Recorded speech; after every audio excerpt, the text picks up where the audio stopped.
Alexis Bonilla Ventura, soy estudiante de la Universidad Autónoma Benito Juárez de Oaxaca. Actualmente voy en segundo semestre en la licenciatura de Administración.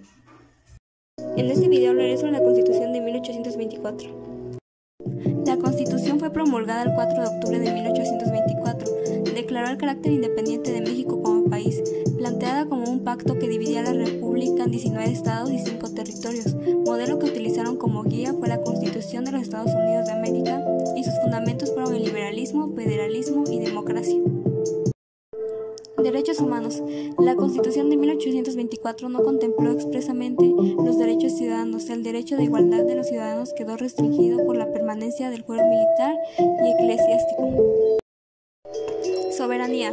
La nación mexicana es soberana y libre del gobierno español y de cualquier otra nación.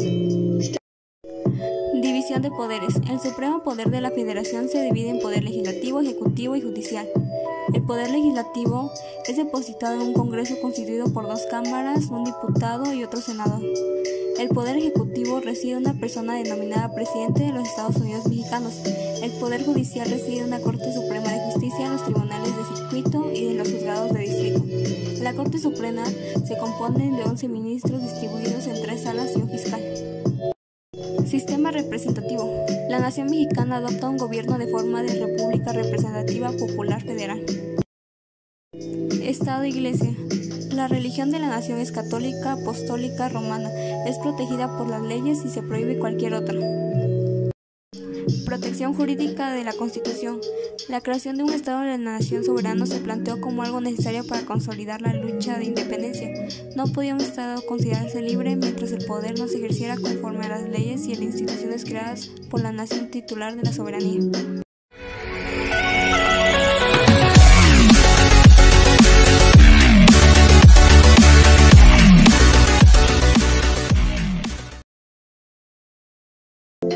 Estaba conformada por 8 títulos y 128 artículos. Fue similar a la Carta Magna de 1824.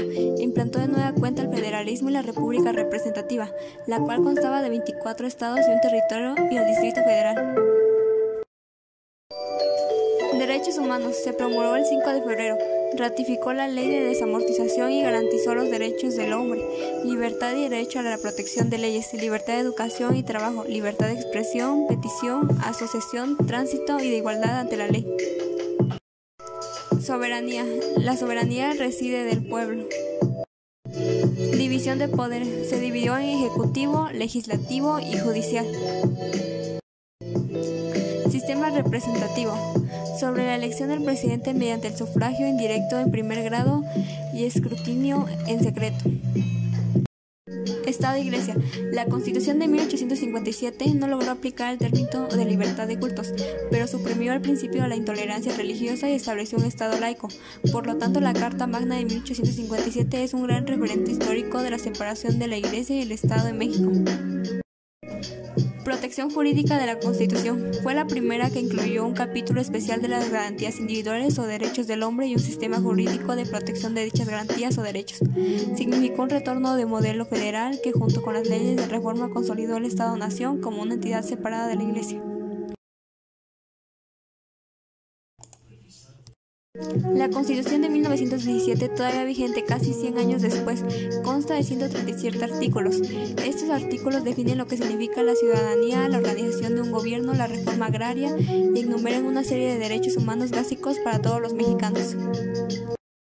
Derechos humanos. Derecho a la vida, derecho a la igualdad y prohibición de discriminación, igualdad entre hombres y mujeres, igualdad ante la ley, libertad de la persona, derecho a la integridad y seguridad personales, libertad de trabajo, profesión, industria o comercio, libertad de expresión, libertad de conciencia, libertad de imprenta, derecho a la libertad de tránsito y residencia, libertad de asociación, reunión y manifestación, libertad religiosa de culto y derecho de acceso a la justicia. Soberanía. El pueblo ejerce su soberanía por medio de los poderes de la Unión, en los casos de la competencia de estos y por los de los estados y la Ciudad de México, la renovación de los poderes legislativo y ejecutivo. División de poderes. El supremo poder de la Federación se divide para su ejercicio legislativo, ejecutivo y judicial. No podrán reunirse 2 o más de esos poderes en una sola persona o corporación, ni depositarse el legislativo en un individuo, salvo el caso de las facultades extraordinarias al Ejecutivo de la Unión, conforme les dispueste el artículo 29. En ningún otro caso caso, salvo el dispueste el segundo párrafo del artículo 131, se otorgarán facultades extraordinarias para legislar. El legislativo continuó dividido en dos cámaras, el Senado y la Cámara de Diputados. En el artículo 52, la Cámara de Diputados estará integrada por 300 diputados electos por la mayoría relativa y 200 diputados electos por representación proporcional. Sistema representativo. El presidente entrará a ejercer su cargo. Durará en él 6 años y no debe ser reelegido. Estado e Iglesia. Las leyes de reforma habían separado al Estado y la Iglesia. Estas se deben cumplir estrictamente. En el artículo 24, el proyecto de reformas a la Constitución que representó el Congreso reiteraba la libertad religiosa y el culto público al interior de los templos. Protección jurídica de la Constitución. Las leyes supremas de toda la Unión son leyes de la Constitución y todos los tratados que estén de acuerdo con la misma. En caso que las constituciones estatales contradigan algunas de estas leyes, los jueces en los estados aplicarán las leyes de esta Constitución.